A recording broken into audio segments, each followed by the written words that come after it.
Hello, I'm Debbie Foreman. I'm your host. Welcome back to GAPCAST. This is the first segment where we react to infamous people on YouTube that talk about the world of gaps, gaps in life, gaps in culture, gaps in organizations. And then I take that reaction, I open a second segment called GAPTrax, which is where we show the framework. Today we are going to be reacting to Rita McGrath. It's a short segment, and we're going to watch through what she's talking about gaps in the workplace and how they plummet us down. And I'm going to be breaking that down into little micro pieces just on commentary. After that commentary, we will close it out. And then I'm going to be coming back to GAPTrax to show the frameworks that we use for that. All right, so let's see what Rita McGrath has to say. So a strategic inflection point, as I define it, is something in the external environment that changes the assumptions upon which a business is based. Inflection points based on assumptions. Yes, an assumption is a hypothesis. An assumption is something that we believe will work. And if you base that assumption erroneously, you will create a gap straight off the bat. So let's see where she takes that. It's often technology, but it doesn't have to be. It could be a change in. And now I'm breaking this down into micro segments. So if you get fed up, you can go to the original. What I'm talking about here, she's talking about technology. Technology is an inflection point or an assumption. The assumption that technology will break fractal patterns of processes that are dragging a company down, and that if you come in with the technology, but you do not close that skill gap on how technology is used strategically, and we can show you a little bit of that in the next segment, that checklist of what you need to be able to do to close the technology gap, then your assumptions are going to be nothing more than an inflection that doesn't bring you to where you need to go in your business. Social norms, it could be a change in a company's reputation. Social norms being often the taboos that we sweep under the carpet, that we do not accept to confront directly. And social norms are cultural. Different places, different languages, different ways of doing things, different mannerisms, and not necessarily a social assumption is correct for an entire business model. But the reason it's so important to see these things is that, we all develop a view of the world, and our view of the world is really based on the assumptions that may have been true at one point. A world of truth. Okay, Rita, I understand what you're trying to say. I don't necessarily agree with it. An assumption of something that was true at one point. True for who? True for what? So if you're going to talk about the world of true assumptions, those assumptions need to be mapped out to a multi-stakeholder level of what plays true. True internally, true externally, true to who? Is it just that your team is going to hold steadfast to a truth, or are you going to bring that truth to your consumer, to your suppliers, to your partners? And each one is going to have a different assumption of what that truth looks like. But those assumptions guide what we think is going to drive outcomes in our business. And now we get to my favorite part, outcomes in your business. If your business is striving solely for outcomes, you're going to have a gap. It's right there off the bat. Outcomes are used as a terminology. It's a linguistic, I'm going to call it spewing linguistic terminology out. An outcome. We're looking for an outcome for our company. Companies do not survive off of outcomes. They survive off of final impact. And the impact is associated to a purpose. So you need to define that purpose. Then you need to define what that impact is. To be able to define that impact, you need to reverse engineer it. That reverse engineering goes, input. What information am I inputting? Those assumptions based on data. That's going to split off into output. What output do I get based on those assumptions, and how can I macro divide those points out? Because they're going to split off into subjective and into objective. And what she's talking about, outcomes are subjectives. They are the OKRs. They are the objective key results, which are subjective. What do I expect of an outcome?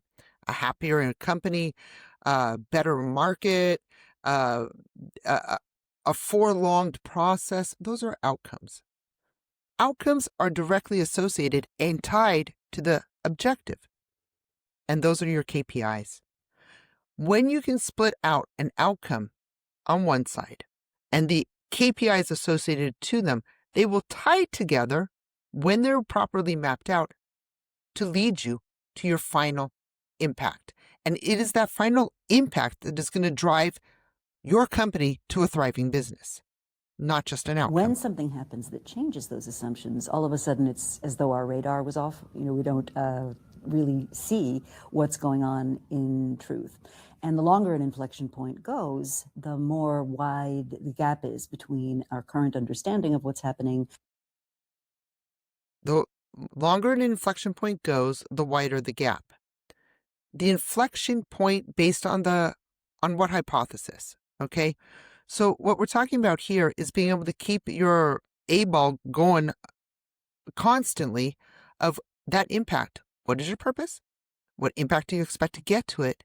And how do you adjust that inflection point on a continuous organic basis day in and day out? And if you don't do that, yes, then she's correct. A gap is going to happen. It's going to get wider. The reason for spotting them early is, firstly, obviously, if they're going to change your assumptions, you don't want to let that gap persist for too long. What is going to change your assumptions?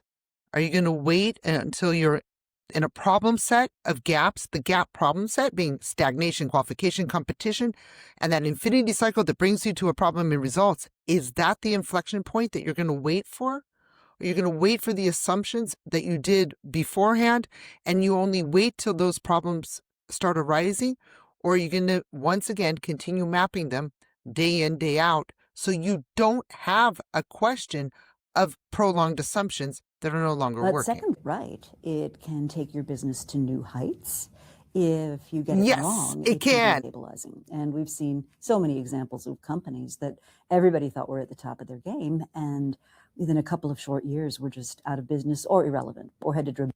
To be out of business and to become irrelevant means that you are not paying attention to those micro factors that cause gaps that hinder progress. Because by the time you get to the problem set, stagnation, qualification, competition, results, it means that you have fully ignored the causes. Bigger than life happenings, ageism, technology, changes in workflow and process. And so, yeah, she's right. They can dramatically change, but an assumption is only the hypothesis. It's the basis. It is not the process and the workflow and the framework that's implemented. So what Rita, with all due respect, what I feel here is you're talking about assumptions and hypotheses and about how sticking to them can cause a gap. But between an assumption and a hypothesis and a final outcome, which I don't believe in, a final impact, are processes. And those processes need framework. And that's what we're going to get to in the next segment. Dramatically change what they were doing. BlackBerry comes to mind, right? They're in the handset business. And, they're still there. I mean, they're still somewhat relevant. But as the driving force in that sector, they are no longer really in charge of their own fate. And okay, so she brings up BlackBerry. This is a much older video, as we all know. But it's, we've watched all these different companies, come to the rise and then go back down again, not keep up. And most often than not, it's because they do not allow themselves, to address the taboos within the society and culture. They do not keep up the continued education and training with their teams of constant rapid change. They do not work with multi-ageism, let's call it the ageism gap within the workforce, where some are more tech savvy and other people are wiser because they've got that learning curve. So what you're looking here is a gap between an assumption and the final impact, because the focus is on the outcome and not the impact and the purpose. So what I have to say about this, thank you very much, Rita. You've brought up some very good points. This has been a video that's kind of circulated a lot in the world of gaps. And now what we're going to do is we're going to bring that to the next stage. I'd like to be able to just mention the following.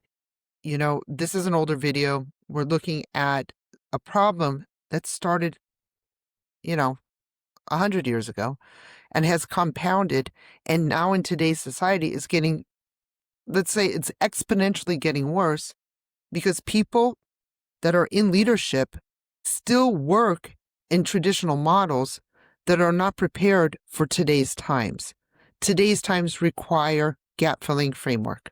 Today's times require acknowledging that assumptions do not create impact. So we're going to move on. I'm going to close this one out. We're going to move on to the frameworks. And for that, I'm going to say thank you for being here. Don't forget to like, subscribe, and comment. And if you feel like gaps are like nipping you in the bud in your work, then go on to the next segment, go back to some of the other episodes and see what frameworks can do to help you avoid exactly what she's talking about. I'll see you on the next one.